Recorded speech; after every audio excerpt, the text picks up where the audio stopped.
பக்கத்து விளையில பார்த்தா நிறைய காய்கள் அந்த இதெல்லாம் நிக்குது.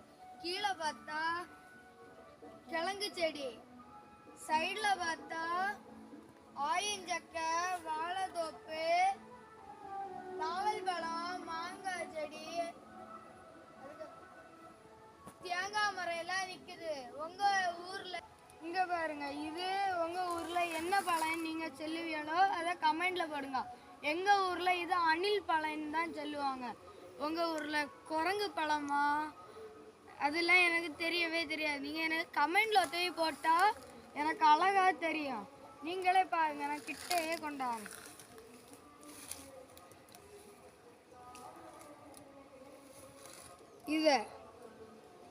அதுக்கப்புறம் இதை எப்படி பிச்சு உள்ள பார்த்தா இப்படிதான் இருக்கும். அதுக்கப்புறம் டேஸ்ட் சூப்பரா இருக்கு. உங்க ஊர்ல இப்படி எப்படி இந்த பழத்துக்கு பேர் சொல்லுதோட அது கமெண்ட்ல ஒத்தையே போட்டு விட்டுருங்க. இது கொல்லாம்பழம். இது ஆனா இப்போ ஒரு காயம் காய்ச்சல சீசன் டைம் நிறைய காய்ச்சி போடும் எங்களுக்கு.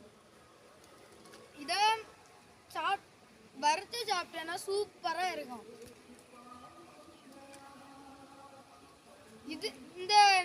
இதுல இருந்து கேஷோ அண்டி தான் எடுப்பாங்க. இதுக்கு பேர அண்டின்னு தான் நாங்க எங்க ஊர்ல சொல்லுவோம். உங்க ஊர்ல இது என்ன இதுன்னு கமெண்ட்ல ஒத்தையே போட்டுருங்க. இதுதான் எங்க ஊர்ல அத்திப்பழம். உங்க ஊர்ல என்ன நீங்க சொல்லுங்க. வேணாங்க பாருங்க, இப்ப பறிச்சு வேஸ்ட் ஆக கூடாதுன்னா பழுத்து நிக்குது பாருங்க.